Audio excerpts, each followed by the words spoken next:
Son bán unboxing ជំរាបសួរអ្នកទាំងអស់គ្នាថ្ងៃនេះគឺជាថ្ងៃប្រារព្ធឡើងនៅក្នុងកម្មវិធី International Student Festival នៅក្នុងកម្មវិធីនេះផងដែរនិស្សិតបរទេសគ្រប់រូបពួកគាត់បានធ្វើការបង្ហាញនៅវប្បធម៌របស់ពួកគាត់រៀងៗខ្លួនដើម្បីស្វែងយល់និងសិក្សាអំពីគ្នាទៅវិញទៅមក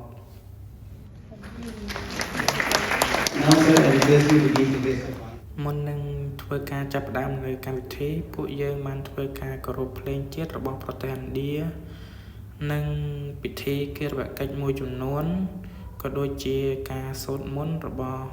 ព្រះសង្ឃក្នុងព្រះពុទ្ធសាសនារបស់យើងផងដែរនេះគឺជាសកម្មភាពខ្លះៗរបស់និស្សិតបរទេសដែលពួកគាត់ធ្វើការ performance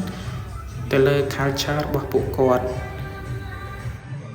នៅក្នុងអាស៊ានយើងក៏មានដូចជាមីយ៉ាន់ម៉ាថៃវៀតណាមឥណ្ឌូនេស៊ីក្នុងនោះក៏មានកម្ពុជាយើងផងដែរ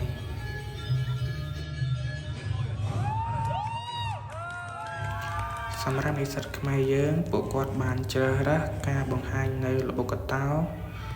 ការរាំរបាំជូនពរការរាំចង្វាក់ប្រពៃណីនិង